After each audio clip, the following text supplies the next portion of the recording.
Olá, você que nos acompanha mais uma vez com o programa Conexão 7. Tem a oportunidade de conhecer o ponto central da lição que nós estamos estudando neste trimestre, que fala sobre meus pequeninos irmãos. Eu falo ponto alto da lição porque é justamente o tema do trimestre. Nesta lição número 8, nós abordaremos mais especificamente o que significa a expressão meus pequeninos irmãos. Você pode acompanhar a lição através também do mais.cpb.com.br, onde você tem o exemplar que você pode então durante a semana estudar e ao final da semana acompanhar conosco. E também através da rede social facebook.com/Conexão 7 Curitiba. facebook.com/Conexão 7 Curitiba. Nós temos aqui dois convidados especiais.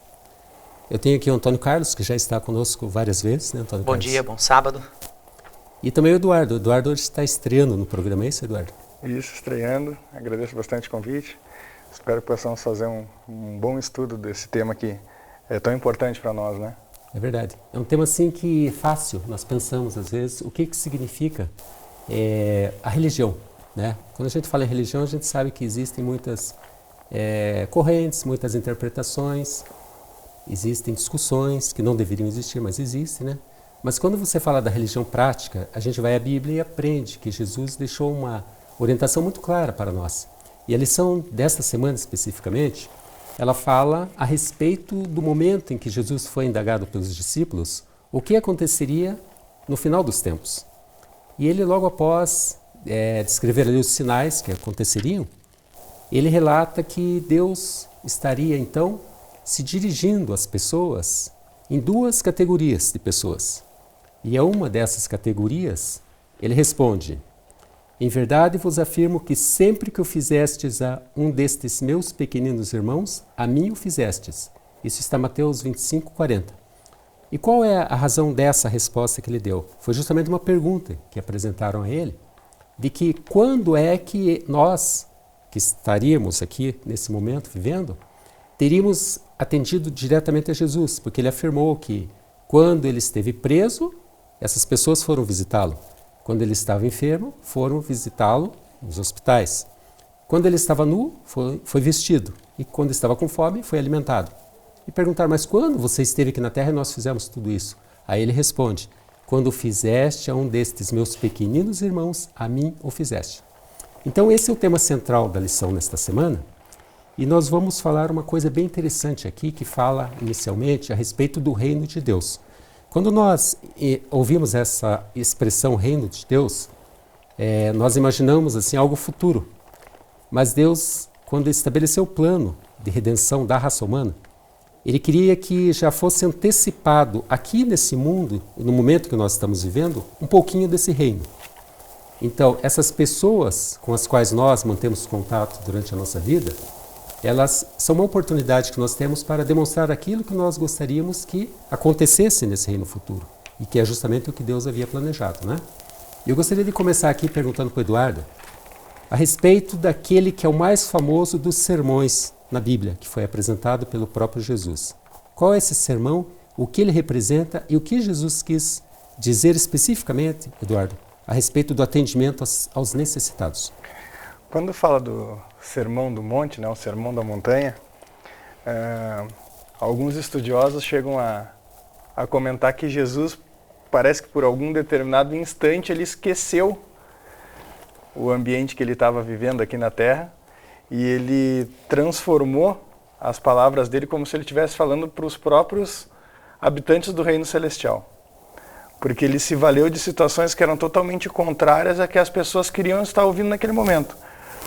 Então as pessoas naquele momento em que foram até Jesus para ouvir as palavras que ele tinha, né, para passar para elas foram na ideia de que ele poderia trazer um reino que era o que eles esperavam. E Jesus ele trouxe uma situação totalmente oposta, totalmente diferente, né? Uma situação em que ele apresentou características que a população tinha, porque ela estava sob o jugo romano, estava vivendo numa sociedade que oprimia bastante, né? E ele trouxe uma perspectiva diferente, não uma perspectiva como eles queriam ouvir, né? Uma perspectiva de que está vindo o meu Salvador, vai instruir aqui, vai instaurar aqui um reino que é o reino que eles esperavam, mas era um reino que Jesus ele disse, olha, no meu reino, no reino que eu tenho preparado para vocês, no reino do qual eu vim, no reino para o qual eu quero que vocês estejam junto comigo, nós vamos ter situações opostas, situações distintas, em que esses preconceitos que nós temos aqui de como deveria ser o reino de Deus, eles foram sendo desmontados, eles foram sendo desconstruídos, né? E essa interpretação, aqui o estudo fala que essa interpretação prática, ela é enfatizada nas declarações de Jesus, no qual ele incitou a seus discípulos a ser sal, né, e luz. E aí eu até quero já fazer quem sabe, uma outra perguntinha aqui, desculpa, mas a gente vai fazendo esse bate-papo, mas no sal e luz, o que é mais fácil, o que é mais difícil a gente ser? Então, vou dizer uma coisa para você, olha, quando nós temos um desafio como esse que você está lançando, a gente costuma, primeiramente, abrir a palavra de Deus, ler o texto, como você já fez essa introdução, né, o que significaria o Sermão da Montanha, que Jesus lançou esse desafio e, digamos, essa afirmação de que nós seríamos a luz do mundo e o sal da terra. Agora nós vamos buscar, então, a resposta. Vamos lá, e então. antes da resposta, eu peço que o Antônio Carlos, então, peça a presença de Deus para que o nosso entendimento esteja claro a compreender aquilo que Ele quer dizer para nós. Vamos orar. Senhor nosso Deus, nós te agradecemos por todas as tuas bênçãos e agora, Senhor, abre a nossa mente, nosso coração na continuidade do estudo da tua palavra, nos mostrando como sermos sal nesse mundo e luz para aqueles que estão nas trevas, Senhor. Aqueles que estão talvez esquecidos nesse momento, que eles possam ter o conforto e a presença do teu Santo Espírito. Abre nossa mente, nosso coração, nós pedimos por Jesus. Amém. Amém.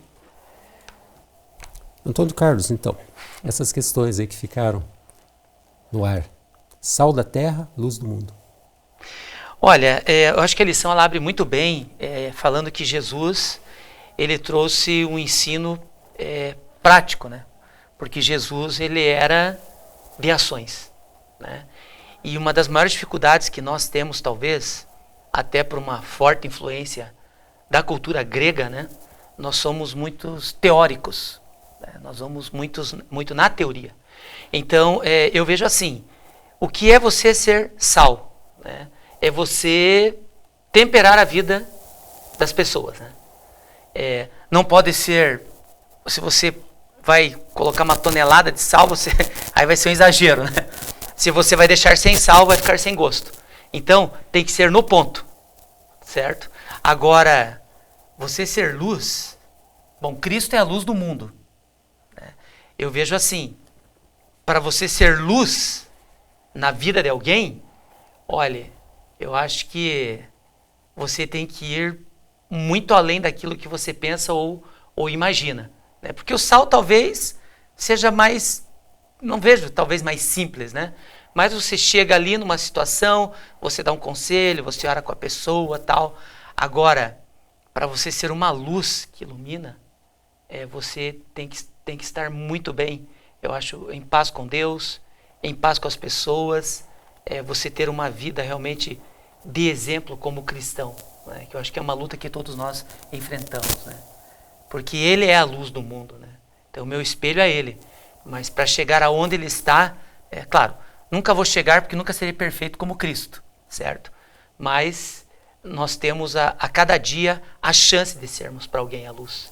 Até fazendo um comentário em cima dessa questão, eu penso assim, o que é a escuridão? Partindo do pressuposto que a luz ela vai iluminar um local que está escuro. E quando Jesus coloca que essas pessoas estariam como se estivessem na escuridão, né? A luz pressupõe que a necessidade da existência dela. Então você está diante de pessoas que estão vivendo num momento de obscuridade. Então para você se tornar luz, você se torna o quê? Uma referência para indicar talvez o caminho. E agora a questão do sal, eu acho muito interessante, Eduardo, até que nós tivemos uma vez um encontro, foi um retiro, e isso me veio à mente que muitas vezes nós pensamos nessa função primordial do sal, que é temperada, o equilíbrio ao paladar, não é? Além de outras, como curar, conservar, preservar, tudo isso, sim, o sal faz parte. Mas teve uma questão ali que a gente perguntou o que o sal pode provocar na vida da pessoa, né? Além disso tudo, algo que poucas pessoas percebem. O sal ele provoca sede. E quando Jesus se identifica como sendo a água viva, a nossa função como sal deveria então provocar sede nas pessoas. As pessoas olhando para nós, elas sentem o desejo e a vontade de beber da água da vida. Isso me parece bem aplicável, né, a essa situação, quando Jesus ali no monte, né, falando para aquela multidão e para todos nós no decorrer dos séculos, que nós deveríamos então servir como luz do mundo e sal da terra. Então ele fala ali das bem-aventuranças, né? E nessas bem-aventuranças, Eduardo, eu gostaria de perguntar para você até, o que ele ressaltou, um dos pontos que ele ressaltou em relação daquele que é bem-aventurado, aquele que é feliz, relativamente ao assunto da semana, da questão dos necessitados. Ele fala dos humildes e fala também do quê? Só antes de responder essa pergunta, só deixa eu colocar também um outro ponto na questão do sal, que eu acho importante, porque quando a gente fala em luz, não necessariamente a luz precisa estar no meio das pessoas, né? Muitas vezes a gente vê um farol que ele vai estar guiando uma embarcação ou, enfim, e não necessariamente ele está misturado como o sal precisa estar. Então, um contraponto de fato, ao sermos luz, né, nós temos essa responsabilidade de estar refletindo, né, a luz de Jesus. Orientar o caminho do caminho. E realmente isso é de grande responsabilidade. Mas também é de grande dificuldade nós sermos sal, porque nós teremos que estar misturados aí. Aí é que tá. Você tem que estar misturado com a pessoa, com as pessoas, né? Então, Jesus deixou a sua igreja, né? Um grupo de pessoas, né, que hoje se reúnem, né, em várias partes do mundo. Só que nós temos que ir além dos muros da igreja, né? E é até interessante que muitos analisam e fazem a seguinte pergunta: se a sua igreja desaparecesse hoje, será que alguém do bairro sentiria falta? Né? Até conta uma ilustração de um senhor que frequentava, ele ia algumas vezes numa igreja, mas ele não seguia, tal, ia lá quando criança. Depois ele se mudou, foi para outro lugar, tal, outro país, e um dia voltou lá e foi buscar essa igreja, né? E um senhor que estava lá, ele falou assim: olha, ela existe ainda, mas eles chegam aqui, eu sei que eles adoram, eles cantam, eles louvam, ouvem uma mensagem e vão embora. E ninguém mais os vê. Então, não está sendo sal, está sendo luz. Então essa função seria complementar, pelo que eu entendi. O sal e a terra não significa o mesmo, não tem o mesmo significado, digamos. Você tem que ser uma referência enquanto luz, mas ao mesmo tempo estar vivendo entre as pessoas como sal, para promover digamos, o equilíbrio, o tempero e ao mesmo tempo provocar sede para que elas busquem a luz, o caminho, né? Exato. Agora não escape da pergunta. Então, vamos lá. As bem-aventuranças. As bem-aventuranças. Quando fala das bem-aventuranças, a gente tem algumas aqui, e a primeira delas já diz, né? Mateus, então, capítulo 5, no verso 3 diz: bem-aventurados os humildes de espírito, porque deles é o reino dos céus. Então a gente já tem de bate-pronto, né, a primeira bem-aventurança trazendo o que o povo, ou as pessoas que estavam ali estavam buscando. Então, indiretamente, eles estavam buscando o reino de Deus. Não do jeito que Jesus estava apresentando, né?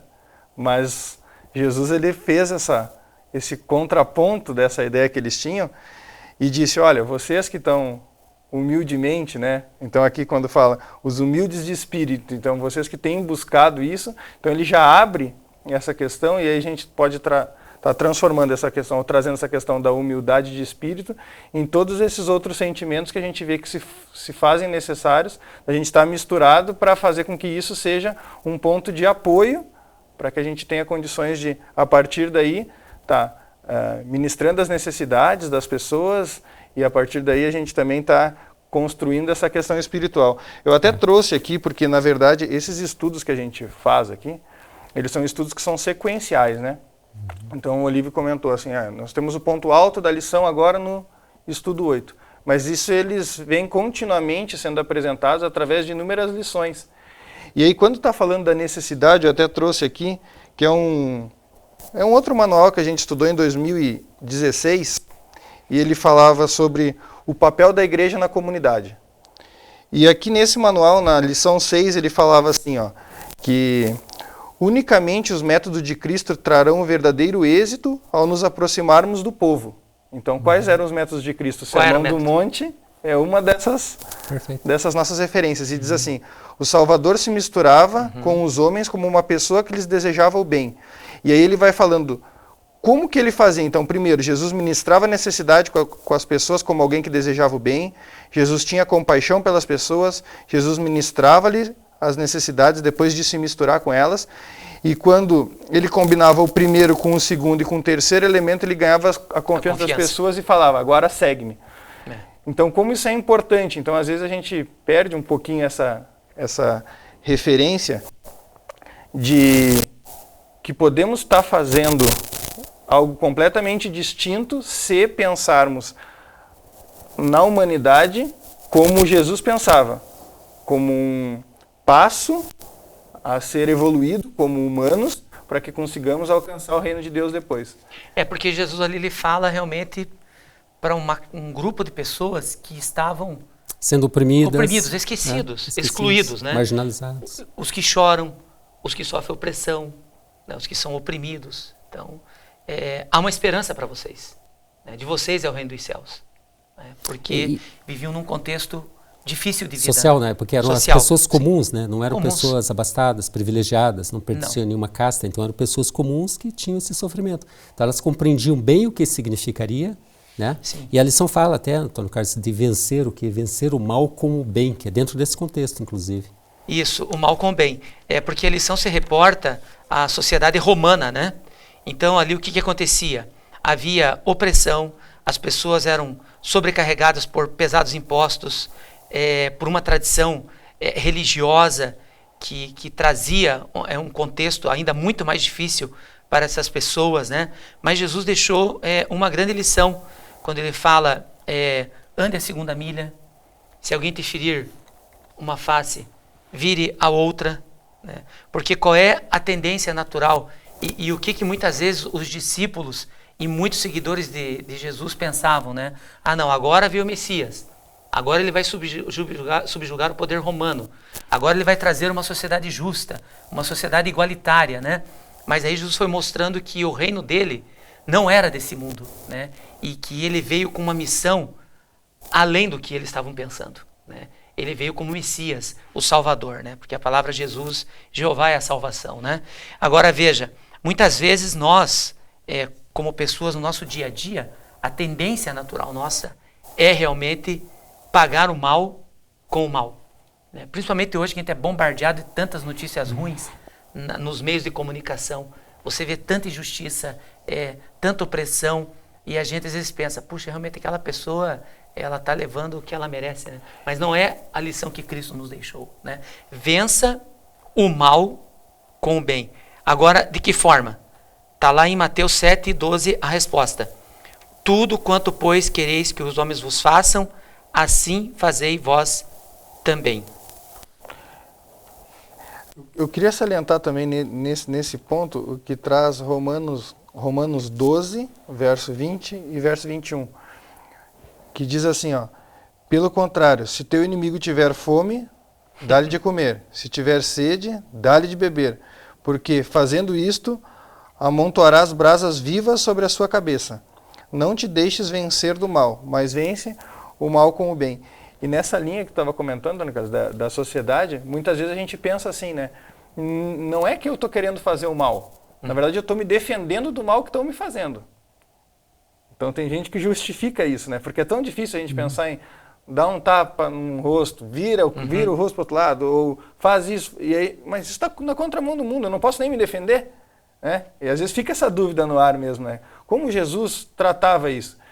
E a gente vê aqui uma completa desconstrução de muitas das ideias que nos são impostas hoje pela sociedade, né? Que é uma questão de autodefesa, que é uma questão de fazer com que as coisas elas não percam a linha desse mundo, porque onde já se viu, existe uma lógica para tudo isso, e aqui Jesus ele desconstrói a lógica, né?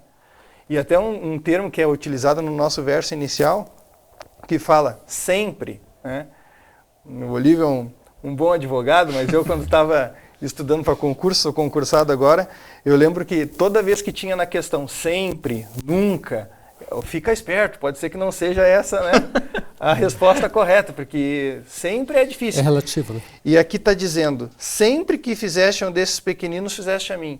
E esses pequeninos, que como o Olívio bem trouxe lá no início, por exemplo, uma pessoa que esteve presa, né?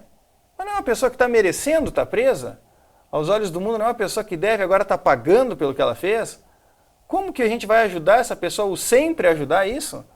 Não é verdade? Às vezes a gente pensa que tem muitas pessoas que de fato sofrem de alguma enfermidade, vamos dizer assim, ocasional, mas tem gente que parece que buscou aquilo, falava para a pessoa assim, olha, não vai por esse caminho, a pessoa acabou indo e acabou acontecendo o que aconteceu. Mas ela não está pagando por aquilo, eu vou lá fazer o quê para ela? Tem tantas outras pessoas boas para fazer. E Jesus disse, não é assim, é diferente. E ele desconstrói isso, e essa desconstrução, na parte teórica, ela é complicada da gente aceitar, e na prática mais ainda. Na prática mais ainda. Agora veja, eu entendo assim que o nosso papel como cristãos, Cristo foi bem claro, né? Não julgueis para não ser julgado. Agora é lógico, existem as leis do país? Existem. A pessoa vai ter que pagar para a sociedade através das leis por um crime, um delito? Isso é o caminho, é o correto, né? É o correto. Agora veja, nós só olhamos aquele momento.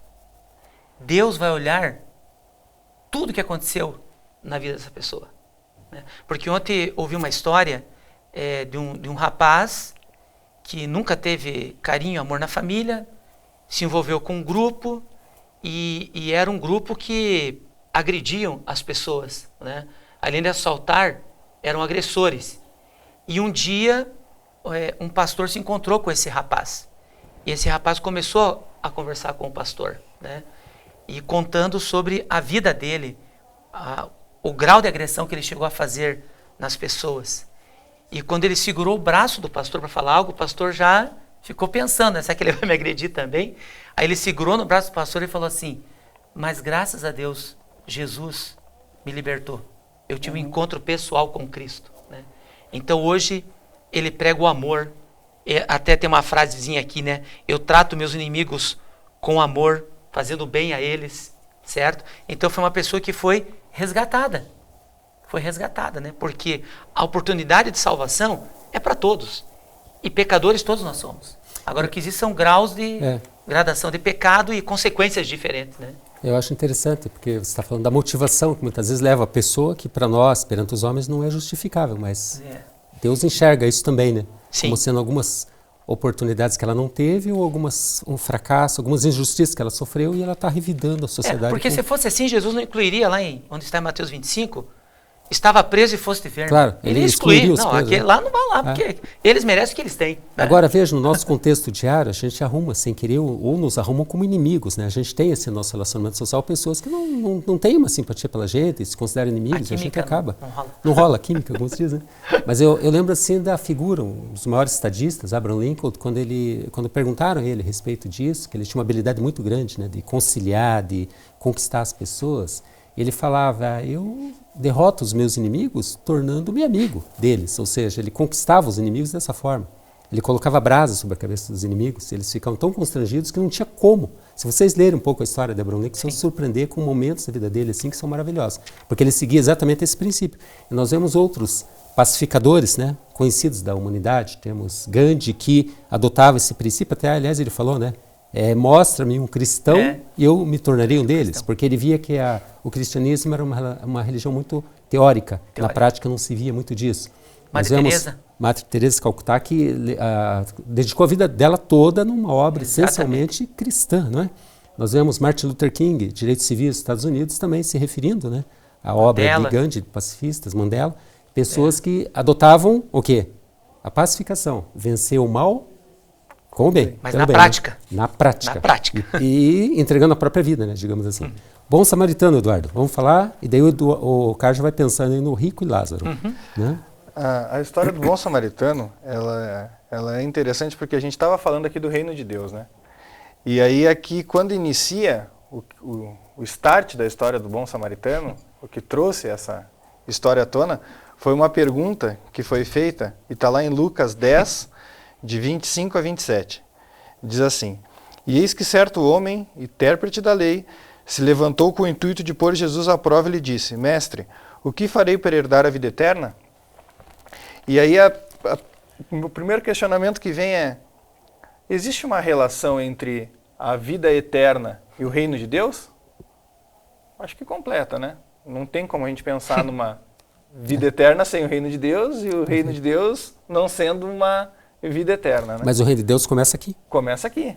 Então, assim, como que nós vamos estar aptos, vamos assim dizer, né? Então, por isso que eu comentei até há pouco que se trata de um estágio isso.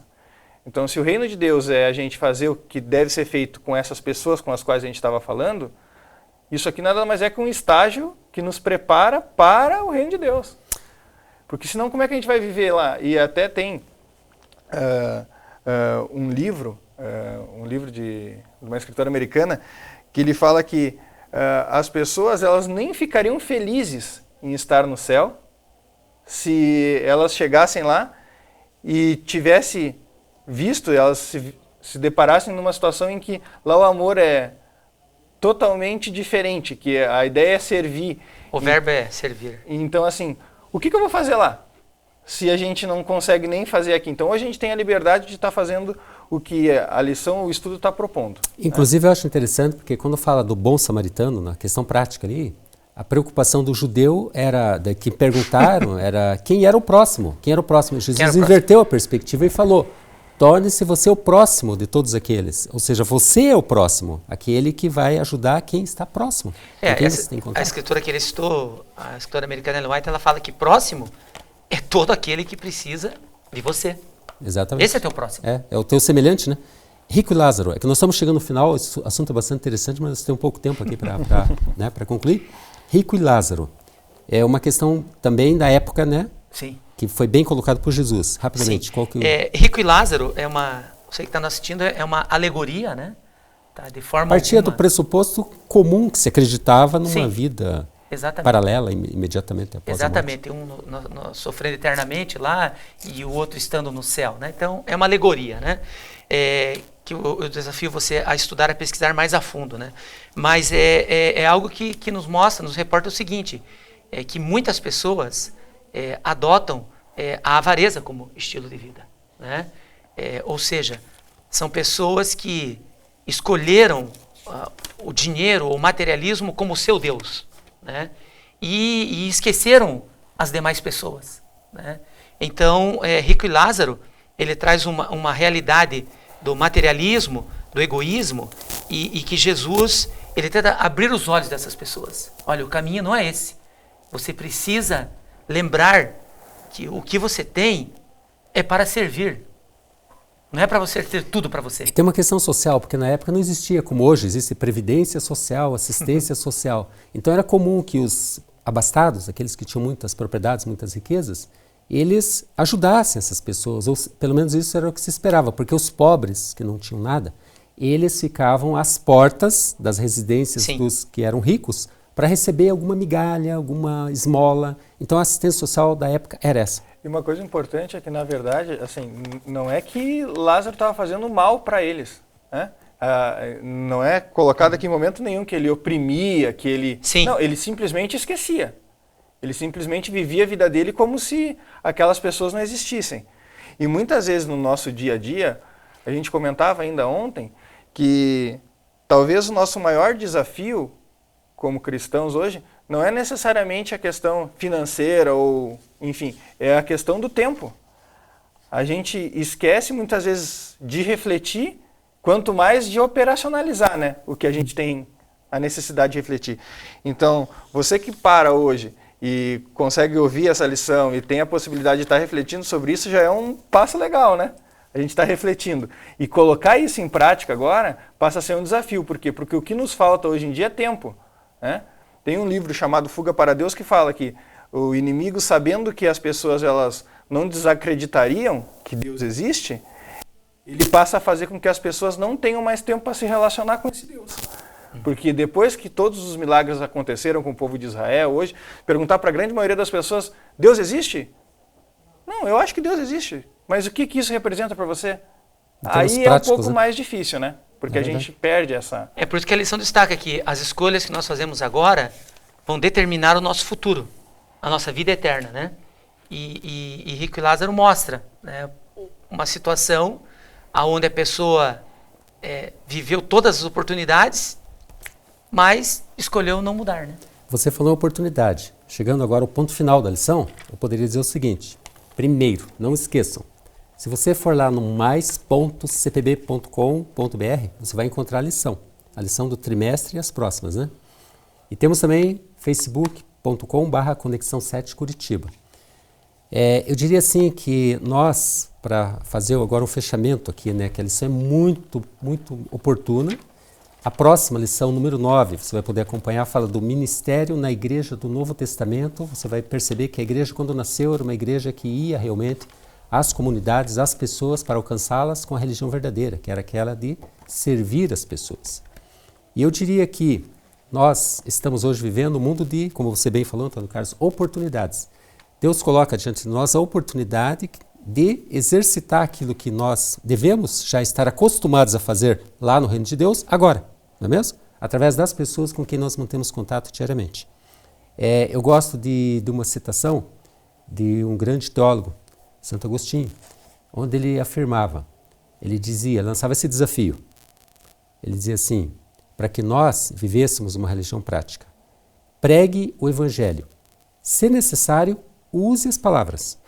E hoje nós nos preocupamos mais em usar a palavra e deixar de lado a religião prática, não é? Eduardo, eu vou pedir que você nos despeça em oração, agradecer a presença de vocês dois, né? Ficou muita coisa aqui ainda que a gente poderia se aprofundar, mas eu tenho certeza de que a essência foi comunicada e que você vai se sentir desafiado a pesquisar mais, como bem o Antônio Carlos falou, a respeito dessa questão de Rico e Lázaro, qual é a essência desse ensinamento de Jesus e também do que nós podemos fazer para contribuir que Jesus volte logo, não é mesmo? E que a gente tome posse desse reino do qual nós já deveríamos estar vivendo aqui na Terra. Eduardo, nos despede em oração? Só gostaria de agradecer o convite, mais uma vez. Agradecer você que nos assistiu e que Deus possa continuar abençoando você e permitindo que mais estudos como esse, mais reflexões possam ser colocadas na nossa vida, no nosso dia a dia, não é verdade? Amém. Obrigado. Oremos então. Santo Deus, muito obrigado pela oportunidade que o Senhor nos concede de estar partilhando um pouquinho do teu ensinamento, desse pão da vida, e que ao nos abastecermos dele possamos estar nos fortalecendo para agirmos conforme a tua santa vontade. Que o reino de Deus possa ser cada vez mais presente nas nossas vidas e que possamos estar sendo agentes, embaixadores do Senhor aqui nessa terra. É o que te pedimos e agradecemos desde já, em nome de Jesus. Amém. Amém. Amém. Mais uma vez agradecemos Eduardo, Antônio Carlos, você que nos acompanhou e lançamos aqui o convite para que na próxima semana você aprenda, entenda um pouco mais, se aprofunde no conhecimento do que foi a igreja no início do Novo Testamento e como ela é hoje, para que a gente possa estar então atendendo o propósito de Jesus, de atender a comunidade, de vivermos a religião prática. A todos desejamos um ótimo sábado, um bom final de semana e até o nosso próximo encontro, Conexão 7.